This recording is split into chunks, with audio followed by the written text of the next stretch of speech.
Bismillah, alhamdulillah, wassalatu wassalamu ala Rasulullah, amma ba'd. Assalamu alaikum, everybody. Thanks for joining this podcast again with the dear friend, Dr. Omar Javaid Saab. He is with us today. And we will talk about the pandemic of loneliness. It's very interesting. Um, for those of know who don't know Dr. Omar Javaid Saab, he just actually released his very first book, and it is called Socioeconomic Sustainability Through Moral and Social Capital, a tale of three enterprising communities. It was just released by Springer, and I've just started reading this book. It's a very, very interesting book, and I thought it was about economy, but it starts dealing with the social structure and the impacts of the economy. So today we will deal with these questions of of morality and the pandemic of loneliness in this age of social media, capitalism, and how it impacts us. So, thanks for joining us, Dr. Omar Bhai. He's an associate professor at Institute of Business Management, and Mhm. his work mostly focuses on how economics impacts social structure, and we'll definitely discuss a lot more about it. So, thanks for joining, Dr. Omar Bhai. How are you doing? Alhamdulillah. Okay, so I Nice got to. your book. Oh, sorry, please. Mhm. Yeah, I was just saying it's nice to be back in this on this platform. Yeah. Thank you. Yeah, I started your book, and in the very beginning, it doesn't talk about the economy. It talks about alienation as a factor of corruption. And I Yeah, was a bit alienation. sur- so I Yeah. was a bit surprised. When you talk, look, when you're studying these books normally about economics, they talk about the financial system, the banking system, Yeah. the interest-based economy. But you Hmm. started with a very interesting and innovative concept of this social structure and social economic structure. So, what's the story behind the book? Like, well, how did it come about? What was the thoughts behind it? And what was your thought behind this book? Um. So during my experience with this non-profit organization called GARE, which provide interest-free microfinance to poor people, what I noticed that the poor people who are actually struggling with their financial challenges are not just short of cash, they're also short of uh, so, like moral support from people around. And because of this lack of moral support from people around, they become very stressed out, and they kind of, because of the stress and everything, they are unable to, uh, figure out how to actually get out from their the challenge that they're actually facing. And so when you're facing with the calamity alone, the calamity becomes much more haunting. But if you have people around you who are supporting you, then you can, because of help of their moral support and social support in this, if they're giving you this message that they're not going to leave you alone when you are struggling, then your morale remains boosted, and subsequently you are able to get out of the crisis that you are in much more quickly. So it was my experience with these poor people from the platform of Gear was multifaceted. Poverty is not just a economic problem. It's not just a lack of economic resources that these poor people cannot access. It is also a social problem that the poor people also feel this sense of alienation, loneliness, and it's like the society's kind of abandoned them, and nobody's there to take care of them. Like, so when you give them that support, um, it has a huge psychological impact, and then subsequently they're able to get out of their misery much more quickly as a result of that. This was one thing, and secondly, um, when I was doing my doctoral research, then I specifically found out lots of literature that talks about that contemporary economic frameworks The capitalist, way of organizing the economy converts everything into a raw material. Everything is a raw material for that, because ultimate aim is um, the maximization of profits. So people who are more interested to participate in this and ultimately motivated to focus on only one thing, that is financial returns, and everything becomes a means toward this end. And whatever is means becomes disposable the moment it serves the end. It is not beneficial anymore, and if it is not serving that end, then it is completely useless. Then there is no utility seen outside this economic construct. So what happens in this kind of environment, which is also referred to as this neoliberal kind of economic model, where the market is allowed to operate completely free from any kind of political, cultural, social, ideological, religious influence. The market is completely free to do whatever the hell it actually wants to do, and the players in the market are the ones who basically wants to specifically focus on profit maximization, and they compete with each other without any kind of restraint. There is free competition, and this free competition ultimately turns into a cutthroat competition. And eventually, everybody has to rapidly innovate, change themselves. And apparently, this sounds somehow beneficial, because it apparently gives you this illusion that things are becoming better for everybody who is participating in this uh, framework. But ultimately, what happens that everything become disposable. Human beings also become disposable. Social relationships also become disposable, and anything that does not contribute directly or indirectly into the process of capital accumulation becomes useless. For example, the relationship between the child and the mother, or the child and the parents. The parents have to spend a lot of time on children, and there is no economic advantage the parents are actually getting out of it, because if you have a very small baby and the baby is making you um, keeping you up at night, then it is very difficult for you to go back to work the very next day. The baby, for example, just giving an example to make this point, becomes a barrier in the process of um, productive participation of a labor in the economic uh, market, or whatever you call it. So social relationships becomes a barrier, and subsequently people are encouraged, and even sometimes they're coached, directly or indirectly, to focus more on their relationships, and oftentimes they're left with no other choice, because of this competition. um, for example, the labor market is going to become very competitive, and you have to be very cautious. If you're not careful, you're going to lose your job very quickly. And because of competition as well, apparently it seems like that it is going to bring the prices down, but oftentimes it does not, because when players are competing, small players are competing with big players as well, and oftentimes the small players lose the fight against the big players, and the big players ultimately are able to dominate the market. That leads to monopolistic cartelization of lots of sectors in the economy, and subsequently this leads to um, prices going out of control. Ultimately, the prices keeps on going up. U.S. economy is a very good example in this sense. The prices is um, going up continuously since last 40, 50 years. But the average wage rate of the labor, because of the competition and discouragement to unionization and everything, has uh, made this wage rate stagnant. So there is not significant rise in the wage rates, but the prices are continuously going up. So this adds to economic pressure, and subsequently people have to make a choice. Either they focus on their social relationship, or they spend all the time in the market making sure that they are able to make enough money so that they can feed themselves.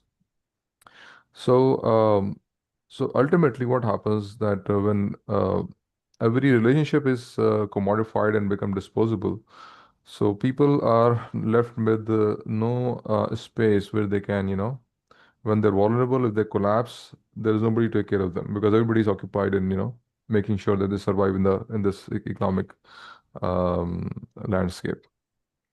So loneliness is a very natural outcome of that, of this kind of an economic arrangement. So people are isolated. Families become difficult for families to sustain. Families, extended family become nuclearized first, and nuclearized family also disintegrate eventually, because people are not spending time. People are spending less time with their family members and more time in the market, ultimately to make sure they survive.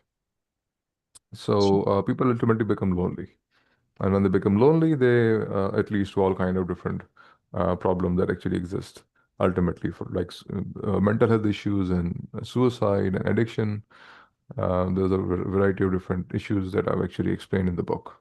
It's very interesting. In the very beginning of the book, you write alienation can happen much more in the crowded places, as the feeling of loneliness is more significant when a person has to put up a performance and much of the time in public. Yeah, Like yeah, so, exactly. normally we would think like in crowded places when you're in a community or with your friends, you would assume that you are Yeah, more, you're more social, socially yeah, and emotionally safe. But it seems like yeah, from the book, uh, it's not the case. yeah. So, if you are, I mean, you can actually describe what an ideal community should look like, looking at this particular phenomena. An ideal community or a ideal social circle would be the one that would allow you to be yourself. You don't have to put up any performance. You can just be in your most rawest form, and people will still accept you. But if you have to put up a performance, that means that there is some kind of a conditionality now attached to the acceptance within that community. You have to be in a particular way if you want to feel accepted in that community. If you're not that like that, then subsequently you will feel some kind of criticism, judgment, rejection. Ultimately, to make yourself feel accepted, you have to put up a performance and hide up a part of your own self, maybe hide some vulnerabilities. So ultimately, what is happening, that market values uh, has a kind of influenced the very logic on which the social circle is actually organized, because there is a conditionality attached to acceptance. Hmm. you know there's conditionality attached to acceptance, and a social circle by default is not conditional. I mean, you can still be a part of it despite the fact you cannot offer anything to that particular social circle. People will still take care of you, let's suppose, when you are vulnerable, when you're sick, when you're injured, when you are going through some difficult um, time. Then your community around you should take care of you in that particular state. And even if you don't want to contribute anything, you don't want to do anything about it because you are tired maybe or whatever, then subsequently you're not going to face any kind of an rejection from that particular social sphere. So uh, So, yeah. for a few things, just from the discussion we have so far, is one of the things you mentioned is the market is free and they can do anything, but isn't like market coerced by the financial institutions? It is not like fully free, is it? Yeah, market is financial institution also part of the market.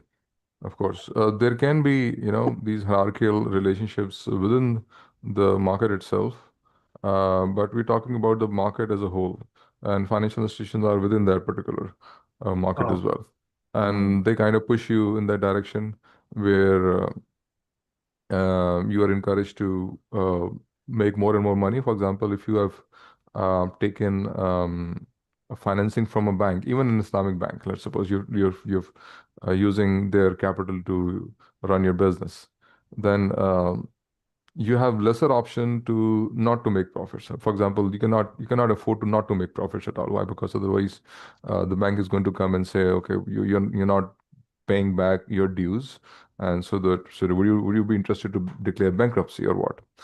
So there is an additional pressure if a financial institution is there and it is providing you.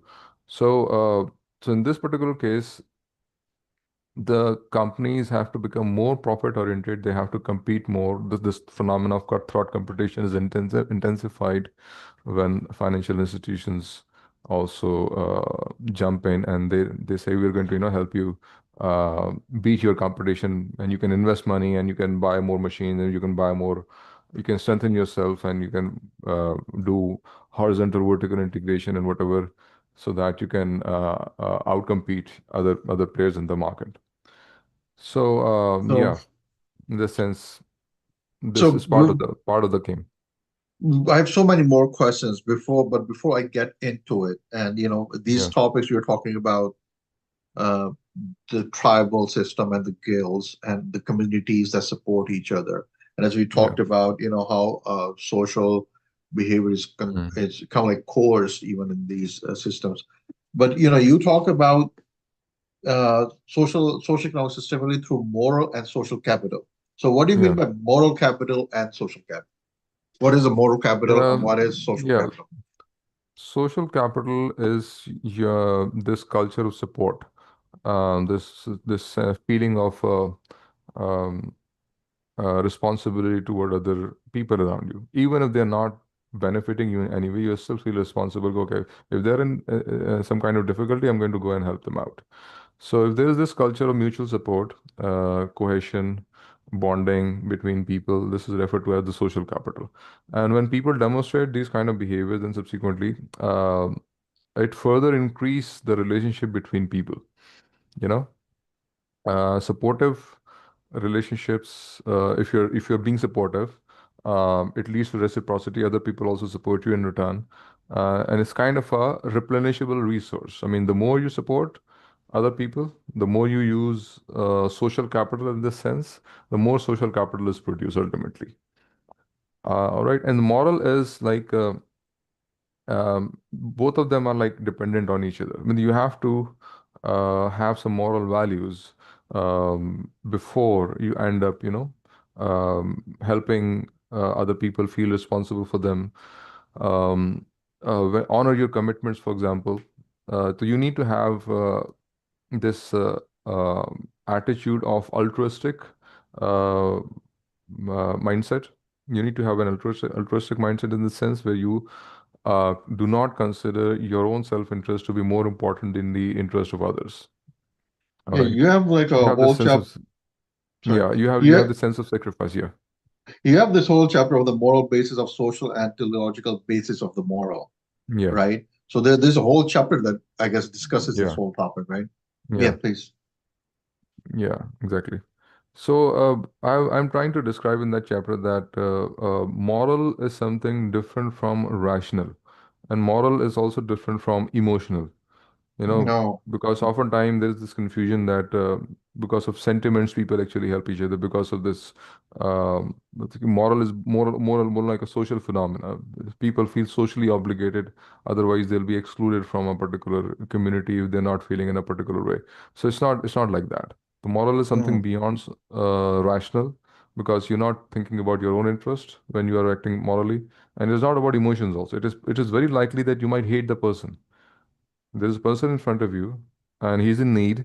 He's in some kind of a crisis, and but you hate the person. You despise the person because of whatever reason. All right, but you still go and help the person because the person is in need. So it is not always an emotional thing. There can be emotions involved. The rational side can also be a part of this whole equation, but morality is something which is above rationality and which is above emotions also. So this is what I'm trying to differentiate between in this particular chapter. And then morality, is defined by who? Morality is defined by who? Morality is, I mean, there are two dimensions of it. One dimension is that we have this sense of compassion, altruism, this sense that things are right, things can be right and things can be wrong. Um, and we call it conscience, and we call it, in Urdu, we call it zamir. Um, Imam Ghazali and everybody has actually acknowledged that we have this sense that have this intuitive understanding that there is a right and wrong, despite the fact the right thing can be harmful for you. For example, if you speak truth, it can actually harm you ultimately. If you honor commitments, for example, it can be costly. But I still do that ultimately, not because it is benefiting you in some way or it is socially acceptable, but because it is the right thing to do. So we have this internal moral compass There is a neurological description to that also. But oftentimes we also need a guideline, and that guideline is obviously coming from religious sources as well, because morality is not just. The oftentimes, people are confused. You have two good options, both are moral, Mm. but which one of them? How do you prioritize? Which one of them is better? Which one of them is worse? Or the So opposite of that, like you have two bad options and you don't know which one. two bad options. You don't have any other choice, but you have two bad options. One of them is less worse, and one of them is A bit better. worse. So yeah. So what do you do in that situation? So oftentimes human beings get confused, and subsequently you need some kind of a guidance, and that guidance thankfully comes from the divine scriptures. There's another important element to that. Oftentimes when two people are interacting, they can have conflicts of interest. They can be they might be wanting two different things, and if we base morality on any human criteria, there's always possibility of disagreement between two individuals. All right. So therefore, we need to have a criteria which is above human beings. I mean, which is something Mm. beyond the human capacity to define. All right. So there's a source which is transcendental, that transcend human reason. That source would ultimately be helpful. Well, if two people are arguing over a particular issue, and if there is some authority above human intelligence that can actually tell them, okay, fine, this is the right thing to do, then they both can actually agree what needs to be done. But this is not true for any human formula for morality, because it is ultimately coming from human beings, and Mm. human beings can make mistakes. Number one, number two, it is possible that um, I might not agree with that particular criteria because my own logic is saying something else. Um, and because human morality, formula of morality is always based on human understanding, and then that is limited, of course. And people Right. can disagree ultimately used, and they can come up with different kind of logics and say, no, this is something which is. That is why when it comes to having a framework for morality, since in the last 5,000 years, human beings are not been able to produce any comprehensive framework where they can say, okay, fine. Now this is universalizable. We can universalize this particular. We made this, and we can universalize this. Like capitalism versus socialism and all those kind of, There Allah are, says, yeah, exactly. There are so many. "Fala You have libertarianism, and you have transhumanism, and there's so many isms around that actually give you some kind of a criteria to describe, what is good and what is bad, and so there are different versions of socialism, and there are different versions of capitalism also. There are so many Mm. varieties of. Then now you have feminism as well, that is trying to give you a different version of. So you have a variety of different school of thoughts, and there are sub school of thoughts, and since last 5,000 years, all what we can see, then the humanities are coming up with more and more school of thoughts, and there is no convergence. So human beings ultimately have to rely on an authority that is something above and beyond. And if they are not able to do that, then there will always be disagreements. Disagreements can turn into conflicts, and ultimately there will be um, conflicts can, become ugly ultimately. So again, we're talking about this, because it's a very interesting topic because we're actually talking about social and mental health being, but we're talking about in terms of the cause of that being economics, right? So it's like this new, the modern loneliness. Is that like a byproduct of the capitalist economy, uh, or is it more than that? Can you explain again what exactly the question you are asking? It's like the topic here is, again about loneliness, right? And how we cure it, right? And Yeah, so this modern phenomenon of loneliness, as you mentioned in your book too, is yeah. this the emotional, or is it the byproduct of this economic structure of capitalist annihilation and alienation? And also then how does this economic system and digital progress, we haven't even got into the side of social media and everything. How does the capitalist market profits from this loneliness? Um, I'm sorry, there was some disturbance. Again, I lost what you No, were no, saying. no, no, no. I think Okay, I think I need to lock the door, I guess. okay. Just Give please. me a second. Sure, sure, Give me sure. a second. I should lock the door. Okay, sure. Um,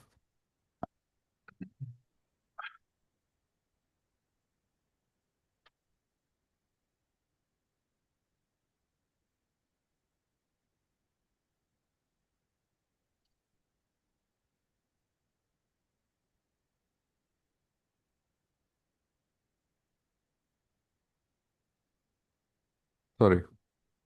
Okay. So I think what I did was I asked like three questions in one question. So I'll just ask like one simple question, which is Yeah. this loneliness, is this just emotional, or is it the byproduct of this capitalist economic system of self-interest and consumption?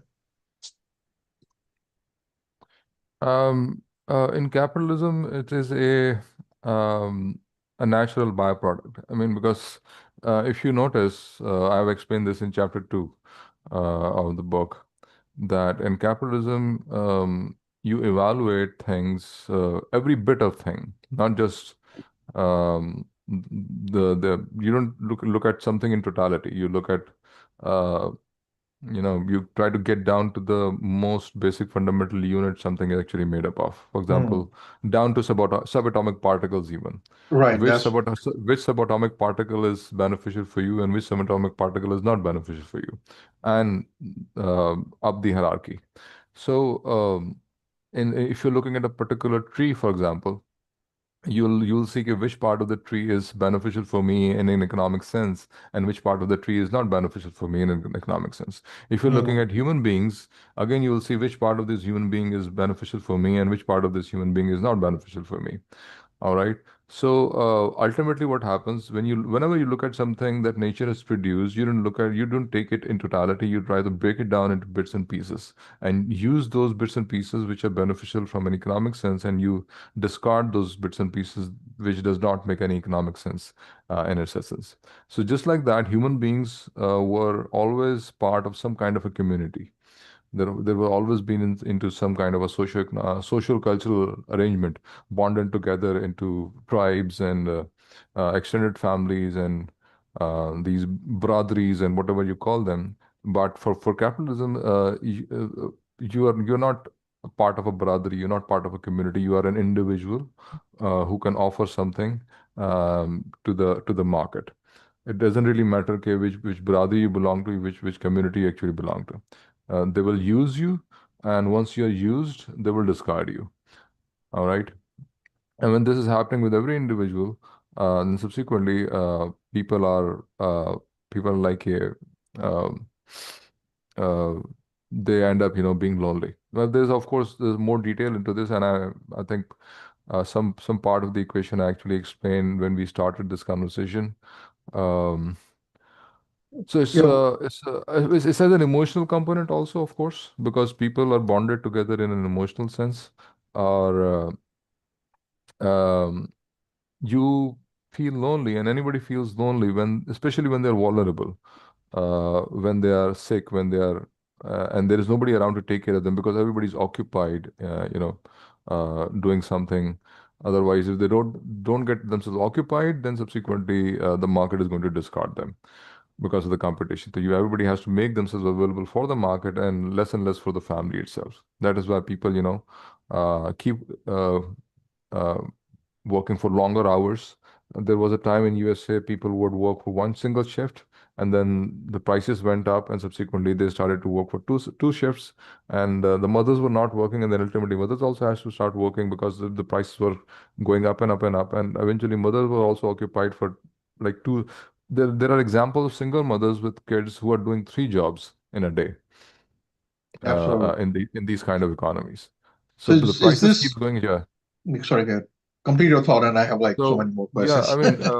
I mean, if you have a mother who is like doing three jobs, and who has like two or maybe three kids, and the mother is single basically because uh, the husband is not with her anymore because the husband maybe found a job or maybe he got jobless and subsequently was not supporting the family, and she was like, there is no point of being with this person.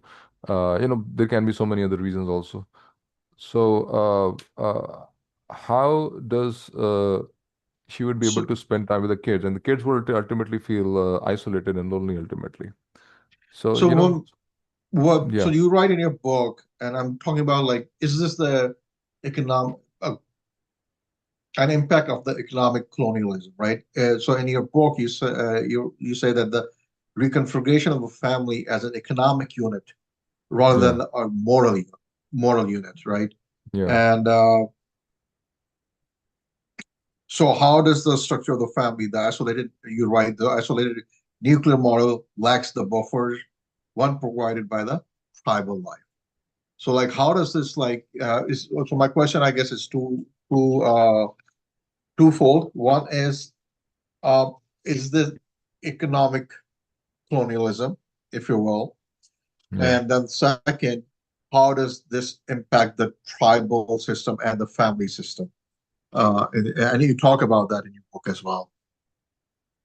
Yeah, I mean, the market try to restructure every non-market entity as per its own design. Uh, because in a typical family tribal environment, compassion and care is the dominant um, the cultural value. But in the market, efficiency, productivity, rationality, predictability, control, these are the dominant values.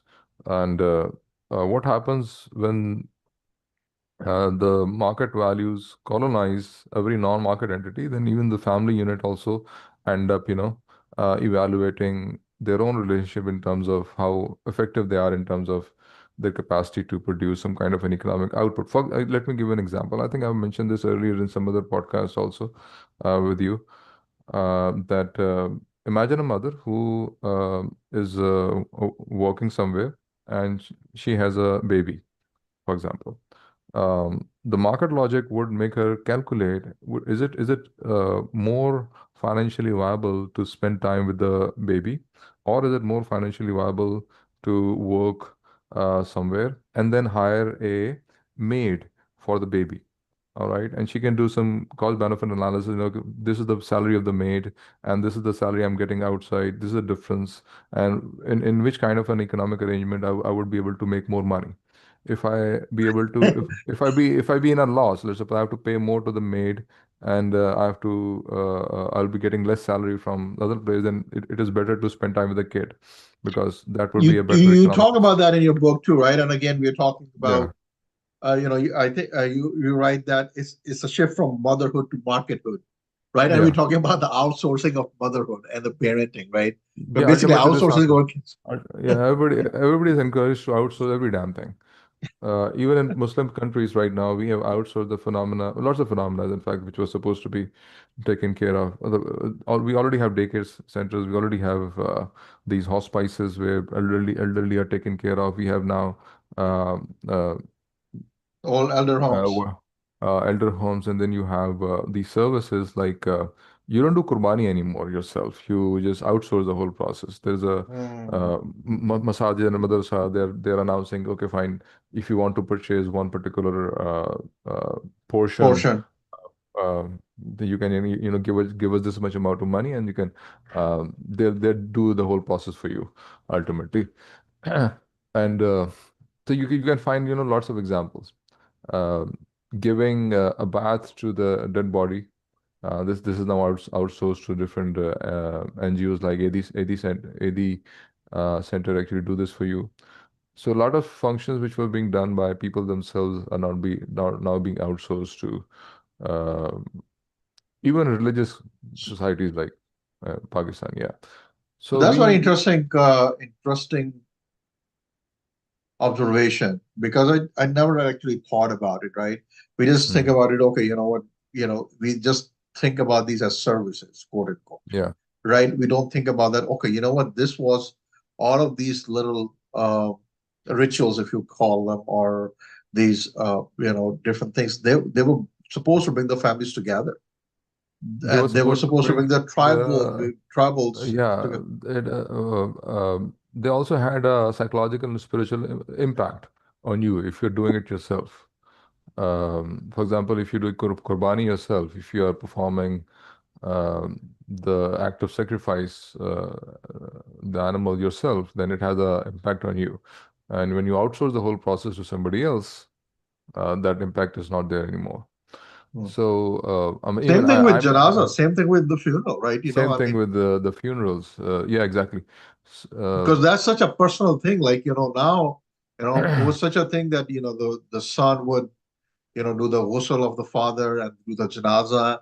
And now yeah, and like even the birth of the baby, right? They call somebody else to call the azan in the baby, yeah, baby's ear, everything like yeah. that. Yes. Yeah, so it would have a huge impact on the hearts and the minds and the spirits of the people. And but obviously, when you outsource the whole thing, and somebody do it as a service, and maybe either you're paying them for that, or maybe they are being uh,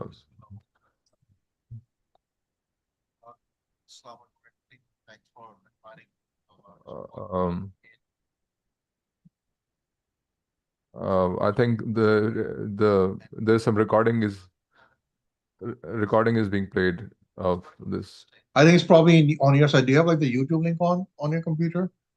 No, I, nothing I is don't happening hear on my. I hear it on your side. I don't hear it on my side. That's interesting. Did it stop? Nope, it's still going on. I don't have that. I will try to turn that on. Yeah, I don't. Shall we restart the meeting? Oh, no, no, Let's no, no. leave and restart now. No, no, no. It should be fine. Uh, because I don't have that on my side. I don't even actually have any YouTube on And I my haven't side. touched anything, honestly. So That's it's fine. not Oh, at that's my fine. end. Oh, because I didn't hear it before, right? We just started hearing it.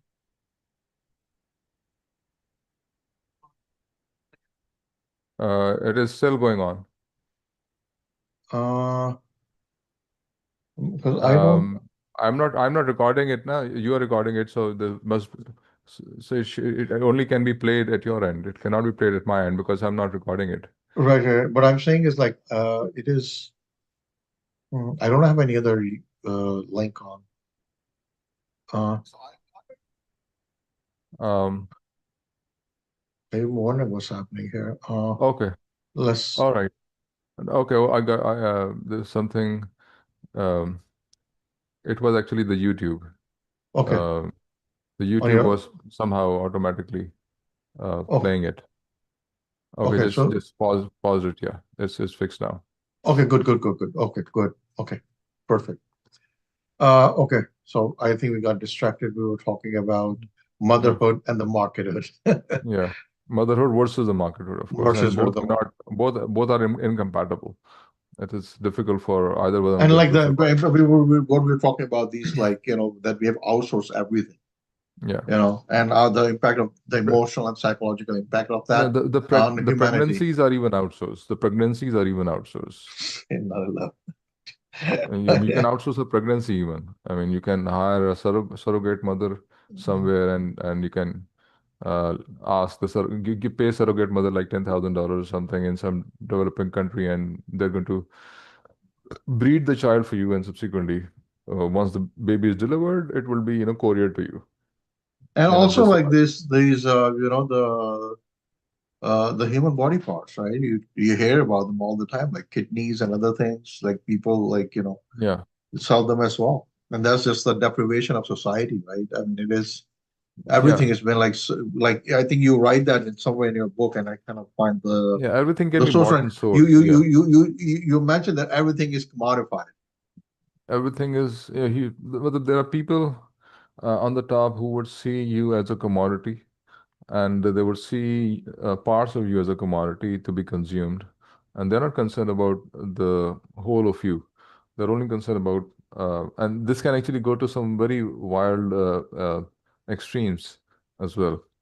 Um, for example, for for the social media industry, your dopamine is more important than your well-being, and they're going to use your dopamine for their advantage, so that you can remain hooked to their uh, products. Yeah, and that's what Um, I want to talk about, like, how capitalism or how this economic system kind of like becomes opportunistic, and they're using this, again, for economy. We talk about the social media, all yeah, the, all, I mean, even though we are on social media right now, but ironically, ironically, well, I yeah. guess there's good and bad use of everything, right? So again, my point being is, like, all of the, how does the economic system or this socio-economic system uh, exploits this loneliness phenomena? Yeah, I mean, if you're lonely, you don't have any other choice other than to go to the market and buy something to cure this vacuum that you have in your life. I mean, from a consumer perspective, it is beneficial. It is a direct factor of consumption, and it is an indirect factor of production also, because in order to consume, you also need to have enough money. So ultimately, you force yourself to uh, perform better in the market, and once you have a sufficient amount of money in your pocket, then you go and end up spending so that you can um, uh, get into this illusion of social acceptance that the advertisers actually sell you. Um, and You you try to, people even try to fill up the vacuum in their life with products. Um, I mean, there's even very interesting psychological analysis done about this phenomena by Marion Woodman. Marion Woodman is a Jungian psychologist. She's like, whenever the motherly becomes absent from your life, I mean, not just your mother, the anything which has a motherly character. The community has a motherly character because it accepts you for who you are. So nurtures anything you, mother, supports you. yeah, yeah, it nurtures you, supports you whenever you are collapsing. So it has a motherly character. So anything when the motherly goes missing from your life, so you ultimately end up filling it with matter. And she tried to get to the very root word of mother and matter, and she was like, basically the root word of mother and matter are the same. And ma and mal, even in Arabic, you can find Mm. in different languages you have the same root word for both matter and mother. So there's a deep down psychologically, um, there's a part of our brain which goes into survival mode. For that particular part, the difference is very less. All right, the first material experience when you were born was with your mother, very likely. All right, so first material experience that you had, because you were directly into the arms of your mother or some motherly figure when you were born. So your first experience with the material world was with a motherly figure, and subsequently, in this sense, I mean, there's a very interesting um analysis about um, cars giving you a feeling of that experience that you had inside of mother's womb. Hmm. You That's were a very sitting interesting thing you mentioned, because there are things, or I see a lot of young students or young kids, yeah, the ones who are going through universities. I see them just sitting in their car with their phone, yeah, and yeah, they're not doing anything. They're either like yeah, just on social media, yeah, and please elaborate on that. That's such an interesting yeah. thing that you Yeah, I brought mean, up. there was even an there was some kind of a car ad also that literally compared the experience of driving that car with you being inside a mother's womb. They actually showed that. I think it was Chrysler, or it was some, I cannot exactly recall right now. I have to check. Um, so this is a kind of a uh, understood in the community of psychology that there is a comparison between these two And experiences. what is the comparison? Like, how do they So you are sitting inside a secure place. hmm, All right. The place is kind of giving you a warm, comfortable feeling, and you are sitting inside of that, and it is taking you around. And for example, if it is an automated car driven hmm. using autopilot, then subsequently you also have this a greater degree of experience that. You are inside a secure place and it is taking you around. So in this sense, there is a comparison. Absolutely. And one of the things you're talking about is because, we just talking about emotional and psychological, right? And one of the Yeah. things you talk about in your book is that emotional voids are treated pharmacologically and not structurally. And another thing you went into is the burnout of is a form of moral exhaustion, a collapse of internal meaning, not just an energy. Yes. Right. So how are we talking about like pharmaceuticals and emotions and all that? I mean, your voice was not very clear. I mean, can you repeat what you were saying? Yeah. So like in your book, as we're talking about this, the comparison between the mother and the car, right? So in your book, you write that emotional voids are treated pharmacologically and not structurally. And you're talking about how the prescription of medication is also like a moral sickness. It is not. It is not healing. Um, yeah, I mean, I'm still not able to actually relate because I cannot recall I have exactly mentioned this in the book. There was a term that you were using which I could not figure out again Spiritual in integration, between. disintegration, spiritual disintegration, Spiritual disintegration. right? Emotional voids are treated pharmacologically and not structurally Emotional voids are created from pharmacologically. through Um, medications, right? Rather than emotions and yeah, and psychology. yeah. Okay. So what's happening basically, your emotional void is an opportunity for the pharmaceutical industry to, uh, inject some chemicals in your body. Uh, but ultimately what happens that those chemicals simply create a feeling that gives you some sense of relief, but it does not really fill up that void. Because as soon as the effect of those medicine is gone, you're still feeling the same void again. And oftentimes people become dependent on medications and they remain dependent for decades. And at a point, it becomes even impossible to get rid of those medications ultimately. So, yeah, it is probably in this sense if it is Right, mentioned right. there. But I have to get to the context of that because I cannot specifically recall That's fine. what was the, because No, there what were we were lots of talking things. about is like, again, the markethood and motherhood, and then from there we went Yeah, into the car and the womb. Right. Then we're yeah. talking about like how everything is emotionally Can and you can psychological. you can you can you mention the page number if you are looking I at the think hard copy? I think it's page number 47. And Um, Page 47. and Okay. you also write it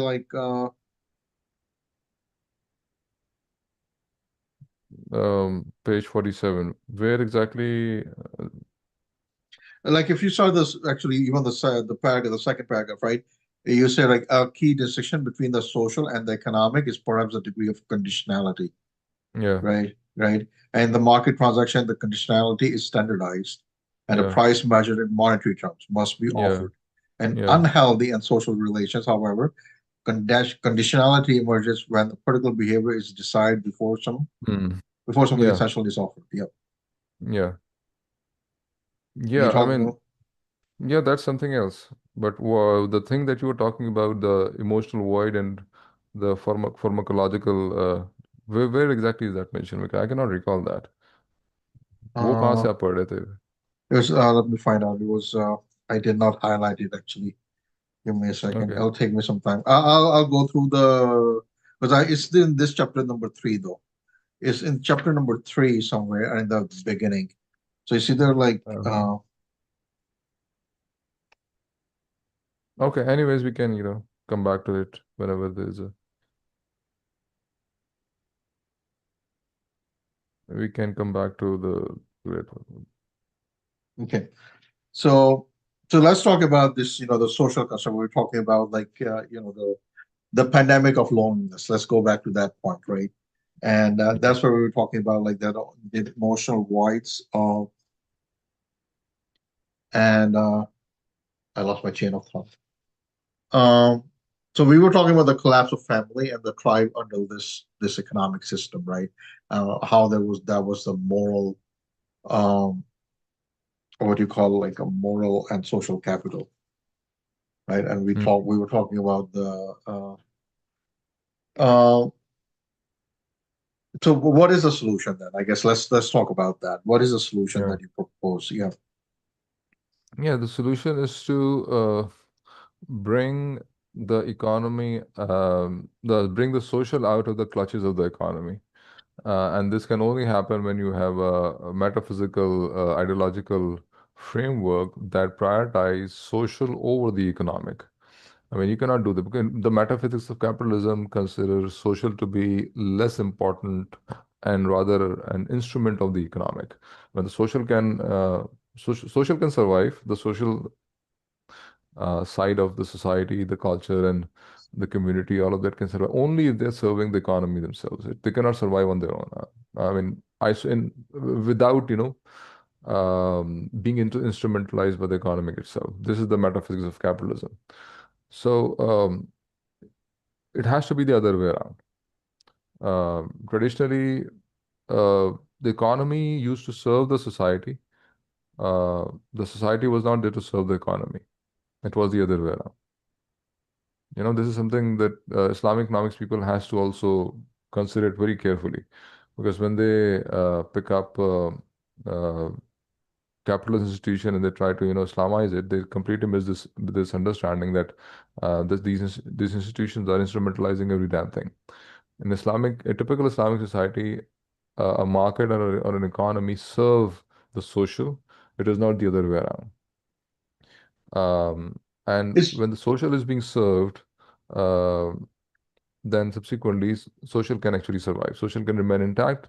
The social will use the market right. for its benefit. It is not the other way around. And once the social relationships are intact, then subsequently uh, the problem of loneliness would not be there as such. But in order for social to survive, you need to have a very strong moral framework that has to have a cultural foundation, and that has to have a religious foundation. And this is the ultimate, the conclusion of the book.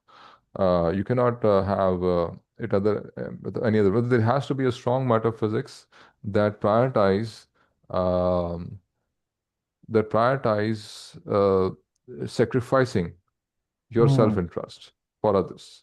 And one other thing that I want to really point out, as we talk about self-interest or self-sacrifice, it is in essence what that means is that we are giving up something. We are giving up We are something giving, yeah, exactly. We are giving up something for others, for the others, right? and we are doing And in it economic terms, that's a loss. in economic terms. There's a loss. Yeah, yeah. I mean, we are doing it to please God. Maybe we are doing it to please our own conscience. We are doing it because it is culturally acceptable. But there can be a variety of different reasons for people to do that. Um, but people are doing it for one reason or the other, and the culture has to enforce it. The moral sense of an individual has to enforce it. It has to be nurtured enough where this idea become plausible, and um, the ideology upon which the culture is standing has to enforce it. So all of these different um, dimensions need to enforce it. Otherwise, it will not be uh, sustainable. I think The idea, yeah. one of the things I was also, as you talk about the economy serving the society, and we talk about I mean, we talk about China and Chinese economic revolution, right, and how they developed this whole thing, and like their infrastructure is so strong. But then that is one of the things. I think I was reading one of the books, and I can't recall it right now, and they were comparing like in America, like whenever we have a social, I should say social, but like a public project, like say if we have to run the trains or buses or anything like that, they look at the cost of it. But in China, they don't look at the cost of it; they look at the benefit to the society, right? And that's why they have Mm. like they have like the fastest trains, they have the best ports in the world, and Mm. everything else. So that like as you talk about like how the economy should benefit the society, not the other way around. Yeah. I mean, Chinese model comparatively is, I think, little little bit better as compared to the typical American capitalist model as well. But you have to actually see to what extent the family and the community is able to survive in that economy also. I don't have a very clear data, but apparently it seems like to some extent they are able to uh, uh, be with their family members, and also they have a very strong education environment where the child kind of have the sense of belongingness as well. Another very interesting thing about Chinese is that everybody speaks Chinese, so you don't feel kind of isolated anywhere. You're able to express your um,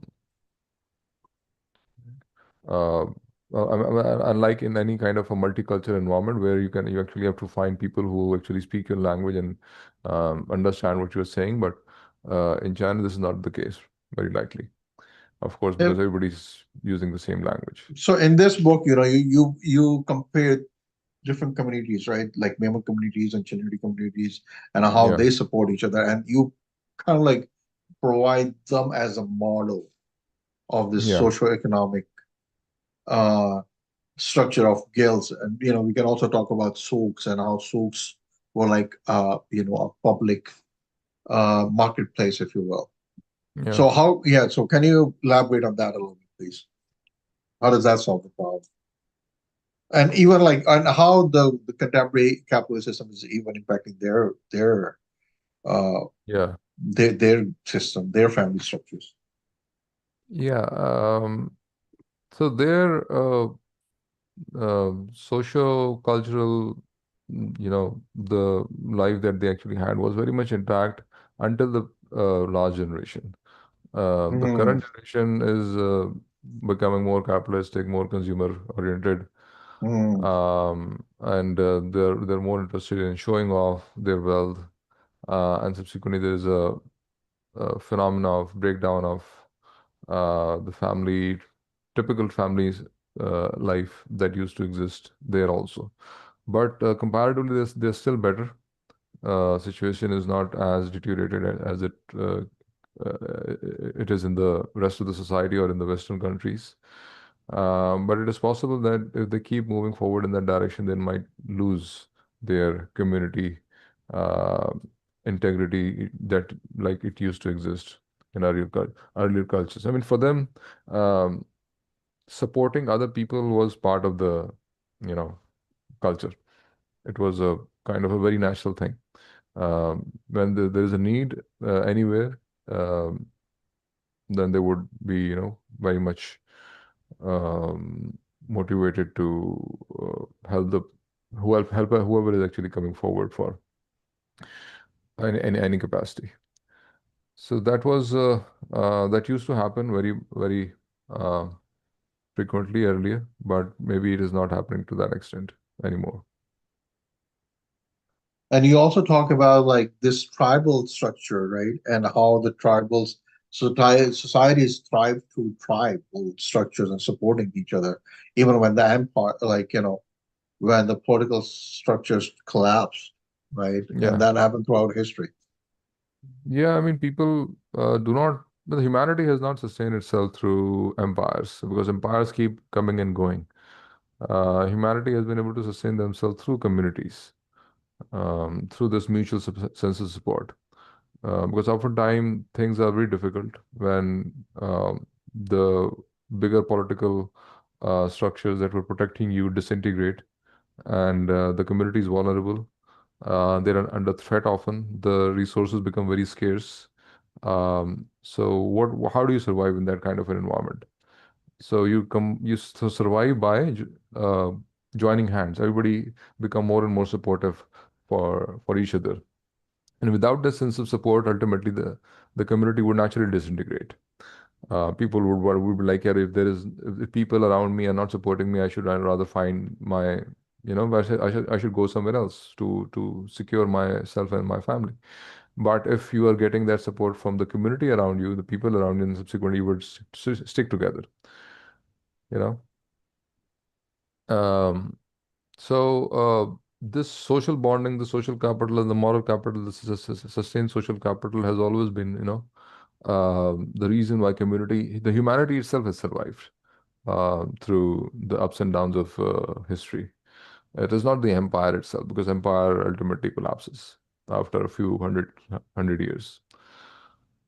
And that is why, uh, this kind of highlights the importance of uh, this the stuff which I'm trying to highlight in this book.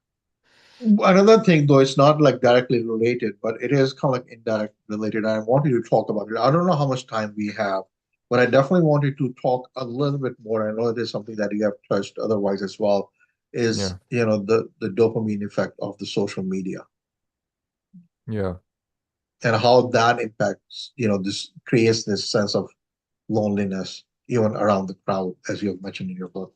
yeah. I mean, social media. Okay, from if you're talk from a neurochemical perspective, because dopamine is a neurochemical. Social bonding excites those that part of your endocrine system that generate oxytocin and serotonin. Oxytocin and serotonin are different types of hormones, and they emerge in genuine social relationships where you actually feel safe, when you don't have to put up any performance. Dopamine is a very different type of uh, neurochemical. It is related to reward.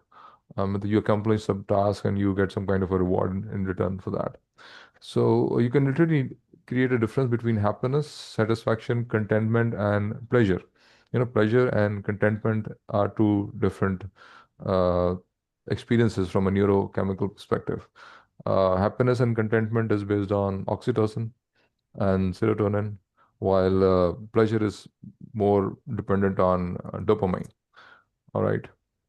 So on social media, you all what you're getting is dopamine. You're not getting any oxytocin and serotonin.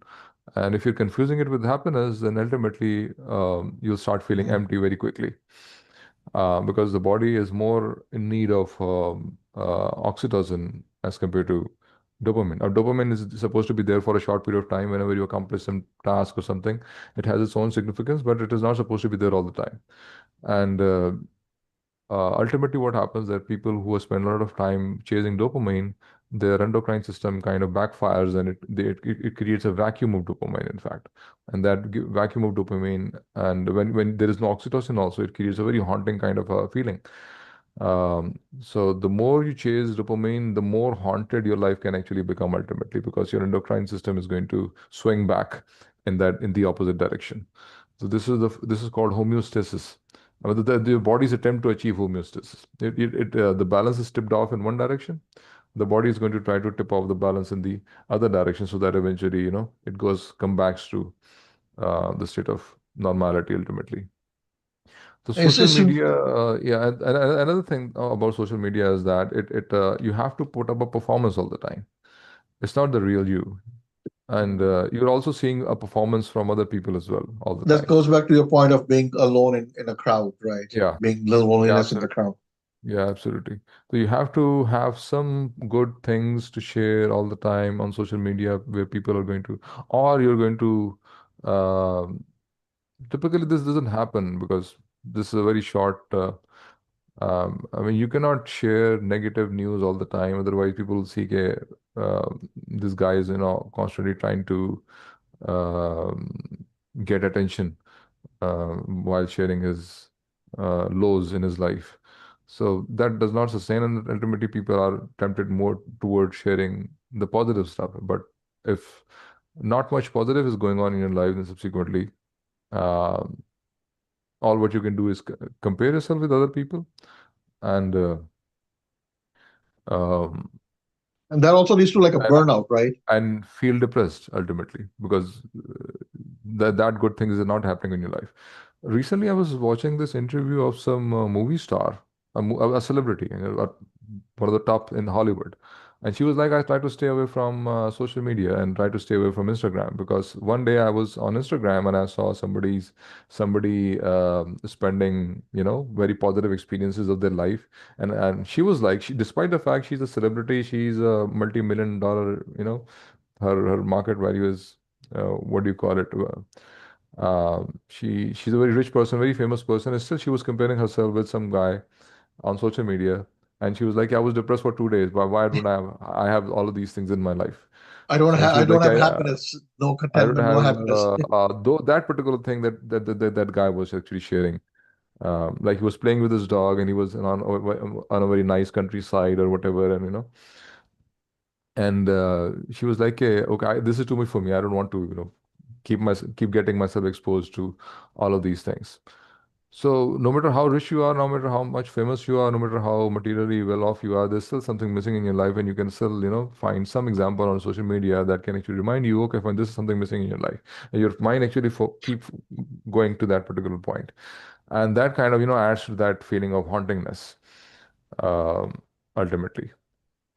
So, there's lots of psychological um uh, ditches that you actually fell into when you are on social media in So this case. eventually, yeah, I and again we are kind of like going. We went a little bit over our time, but I do thank you for that. But Mm. I think the core principle in your book is that the economic problem is actually not economic. It is a human problem. Um, uh, Loneliness is a human problem, yeah. Are you talking about Right. loneliness? Loneliness is a human problem. Is that what you Right. said? Right. Also, like economy, right? We're talking about economy, right? About your book too, like socioeconomic sustainability. It is not the solution is not in the economics. The solution is in humanity, in the tribes and being supportive of each other in communities, Um, of loneliness as well as economics, I guess. I mean, the economic activity serve um, as a kind of a supporting, role in your collective organized life. It is not the main thing. It is a Mm. supportive kind of a thing. The real focus of life is somewhere else. Um, it's in social relationships. It's in um, some going after some transcendental. I mean, if you talk about human purpose comes from not from the economy itself. It comes from somewhere else. Maybe it is your belief system, some transcendental belief system that actually gives you that sense of purpose, not the economy itself. Um, because ultimately you're going to debase yourself. You're going to debase. You could turn yourself into an instrument for something which is material.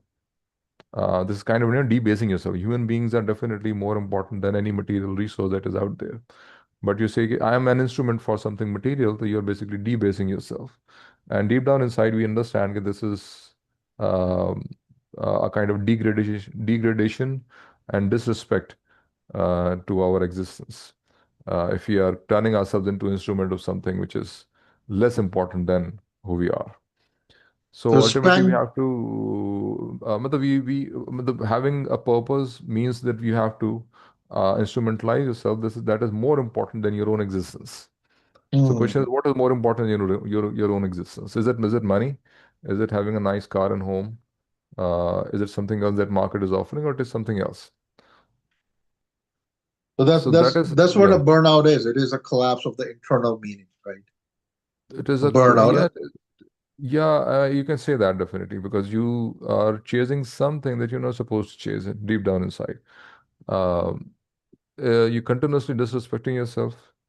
You're continuously feeling being used for some goals that are not worthy of that. So when you consume yourself in this whole process, then subsequently it leads to burnout. Of course, you're deep down inside, you can actually sense that you are going in the wrong direction, and that, of course, makes you feel bad ultimately. And if you cannot escape it, it, it leads to burnout. Absolutely. And there was one more thing in my mind. Right. So it's Yeah. basically, essentially, um, spend money on your life. Don't spend your life making money, essentially.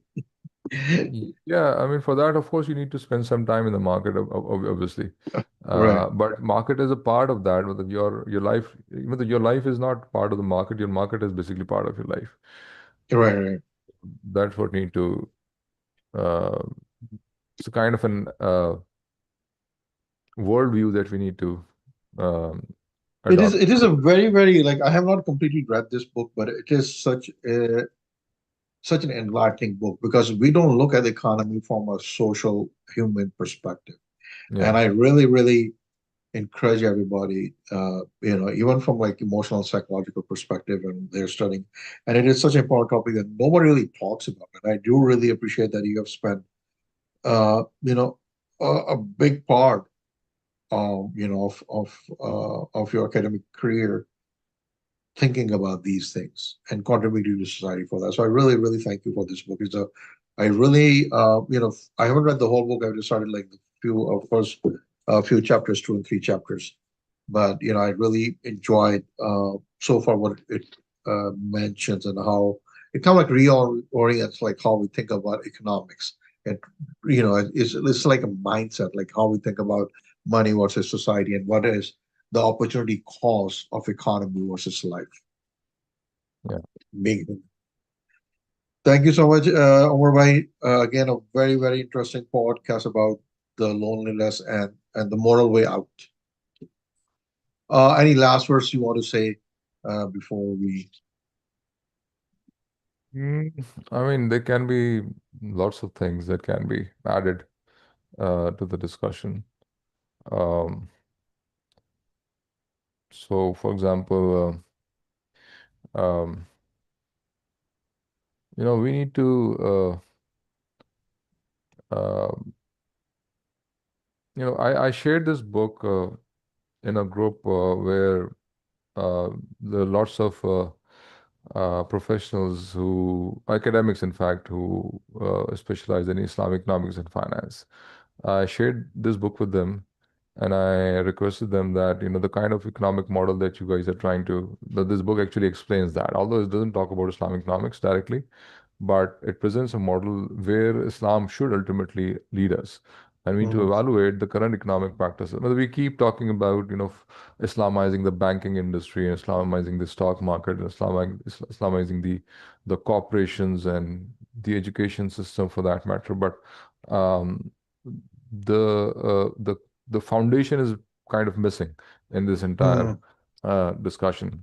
You know, The morality uh, is missing, actually, and the metaphysics is morality, missing. yeah, the moral angle is also missing, because whenever you bring in a particular institutional framework, it brings in its own moral dimension also. Institutions have their own morality, and that could be no morality at all as well. You know, so those people who are working in this area of Islamic economics, in particular, need to look at whatever they are doing from this angle also, because if you don't have the foundation on which an Islamic economic model can actually be built upon, then I don't know what exactly are you building. It is such an important topic, Omar Bhai, and as you ending on this topic, I think this could be a very important topic for our next discussion, Yeah. which is the Islamic economics, and the system of zakat, and the Mhm. system of waqf, No, no, and no, the you're doing the sur. same mistake. You're doing the same mistake right now, exactly. You're Really? doing Yeah. exactly the same mistake right now. Because immediately when we talk about Islamic economics, so people start talking about these systems. Okay. The discussion about these systems need to come at a secondary stage. Okay. The primary stage is this socioeconomic framework upon which all of these systems are going to build. If you don't have this foundation, Mm. all of these So, systems, so, so, so, so for zakat that and waqf, all of transformation, them become questionable. Yeah. so where does that transformation start then? If it does not start in the economic system, if you will. It uh, it uh, it comes from restructuring the social, and in fact reestablishing the social, in fact, upon Islamic values. And once the social is intact, then subsequently it can uh, engage the economic also, as per its own. But the social has to come first. Social has to be standing on some set of values. There are some set of values, and you have the social, and on social you have the economic. All right. So, it is like the third stage. And people, we start talking about this in the beginning without even talking about the social and without talking about the value system upon which the social is going to build. So we have to So develop the morality first. The moral morality capital, and moral and social capital.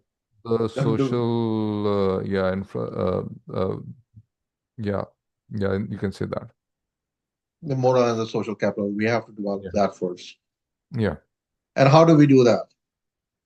How do we Or do that that? could We be. talk about that starts with um, connecting people with who they are, because essentially we are social beings when we are born.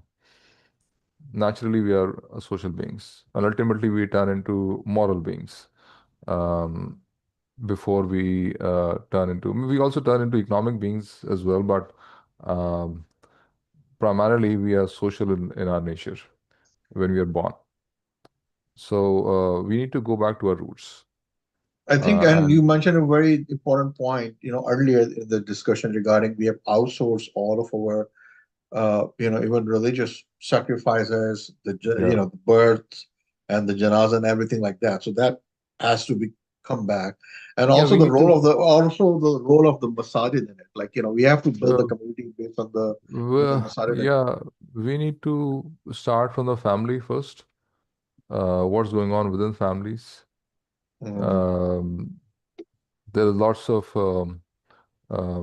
I mean, there's general perception, for example, in Pakistan society that a joint family system is toxic. There's general perception. And why All is right. that? Yeah, this is a very good, this should be the starting point of our discussion. Okay, that would be our. And that is a very You know, interesting topic. this is Of why a very natural institution, let's use the term institution or social organization, a very natural social organization has turned toxic. Why is that so? It should be the opposite. I mean, family should be the place for your refuge. A family should be a place where you feel safe. Family should be a place where you collapse and people take care of you. Family should be a place where you can just show your most ugliest side and still not feel any kind of rejection. But it is not that case, unfortunately, anymore. And why is that so? I still have lots of unanswered questions. I'm still exploring these dimensions. I don't have all the answers, but this is the area where we need to, because ultimately I, the family is a building block of the extended family, and extended family is a building block of the community. You know, starts these are from like the it starts from the institution of marriage, if you want to call it like that. One house, Yeah, marriage one is a part of of course, marriage and parenting, and parenting again is not a individual phenomenon. I mean, the parenting has to be a combined project of the entire extended family because two individuals not capable of parenting it takes a themselves. village, right? They say it takes a village to It raise takes a a village. child. It takes a village to raise a child. Exactly. So all of these things eventually go missing when this environment of the joint family system becomes toxic and people are like backbiting and there's politics going on and they're like you know not being But very isn't nice to each other. it's also like the part of the economic stress that kind of like plays a part in it, maybe?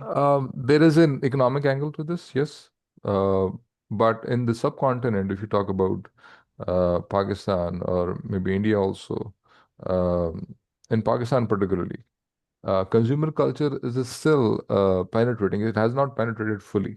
It is still Mm. penetrating, and it's a very recent phenomenon. Like maybe you can go back to 10 years. Before 10 years, consumer culture was not that powerful or influential. And if you go back further down 20, 30 years, you don't find much consumer culture in Pakistan as well. But still, It probably. the toxicity was still there. So it Mm, has to do something with our cultural roots. It has to do mm. something with our colonial past, maybe. It has to do something, the kind of values through which people treat each other. There are lots of injustice happen within families also. It is not always the market itself that is actually uh, having a negative influence in the family system, but there's a lot going on inside the family as well that can create resentments, that can create hatred, that can create conflicts. So those things has to be, And you The see social injustice within the society, within the family. within the family. Yeah. Yeah, and that subsequently kind of leaches out on the community scale as well. Because if you're not being nice to the within the family, it is possible that you're also not nice with other people who are within the community as well. And one of the reasons which I've highlighted in the book is that one of the reason women community and the Eliwala community were able to sustain themselves because they were able to have family businesses that would last multiple generations. Because a business Mm. that goes from one generation to the next to the third, but you have to have very strong family bonding and cohesion to make this possible. You know, and let's suppose you have cousins who are like, oh, we don't want to work together, we want to separate. The business disintegrates. When a business disintegrates in the third generation, for example, its overall capacity to its buying power disintegrates, its capital also disintegrates. A big business become small multiple businesses, and subsequently the capacity of that business to support the community also, because it is the business also donating, giving charity, creating employment. All of these things also, uh, the power of that business to contribute also goes down. So. Only all of these things are directly and indirectly connected in this sense. So, yeah, this has to be explored in quite detail. I mean, why this disagreement and conflicts, resentments and hatred emerge within the family itself, and what's happening within the family environment that is actually causing it. And ultimately, once we have a stable family environment, um, then we will be eventually be able to have an economy also that is based on the value of supporting and not accumulating, supporting and cooperating and not accumulating That should be and definitely competing. topic of our next discussion. Yeah. Uh, So, Dr. Javed Akbar Ansari typically say all what you need to do to replace capitalism is to replace this accumulation and competition with cooperation and sharing. That's what you need to do. Uh, Cooperation, collaboration, right? cooperation, collaboration, sharing, and this is where the altruism actually comes in. The concept of altruism actually comes in. That when you're cooperating and sharing with others, you are considering the interest of other people more important than your own interest. Means With the concept you of sacrifice. you have this sense of security inside of you. Even if I sacrifice, there is a being above me who is going to take care Mhm. of me ultimately, and is going to reward me also immensely if I'm going to sacrifice myself for the benefit of others. If there is a need which is bigger than my need, I need to think about their interest first and consider, for example, maintaining a good relationship with other people more important as compared to making money, or considering yourself and self-interest more important than in these kind of situations. So all of this comes from your value. Tawakkul is also that part of that, Tawakkul, then, yeah, right? yeah, yeah, absolutely. For example, they have women community and daily Wala unity also have this sense of that conflicts will lead to disintegration of barakah. Barakat is Mm. going to disintegrate. If you're going to mend together, it is going to increase barakah. If you're going to have conflicts on stupid things, it is going to disintegrate, take away barakah from our income. This is a typical religious metaphysical concept. So these kind of, ideas shift the balance in favor of the social, and it takes it away from this self-interested economic activity where you are only trying to benefit your own self. Very, Yeah, very interesting. Well, thank you so much, Omar bhai. It was, as always, whenever I talk and sit with you, I don't even realize the time, and I know we're like already hour and a half yeah, into our discussion. And now we're just in the beginning of discussing the second topic of the family and the tribes. So, yeah, I mean, it's a very important topic, but let's hold that for our next discussion, inshallah, of how the family and the tribe is built and the social morality. So, yeah, talking about the first level, like you talk about the three levels, right, of the yeah, social transformation.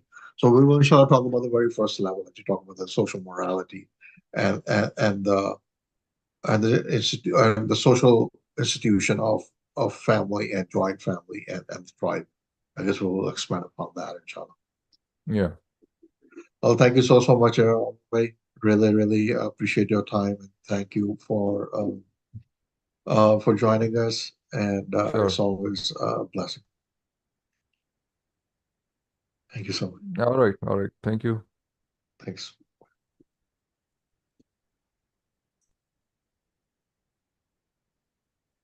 Okay मैंने वो जो है ना Uh, string वो बंद कर it the is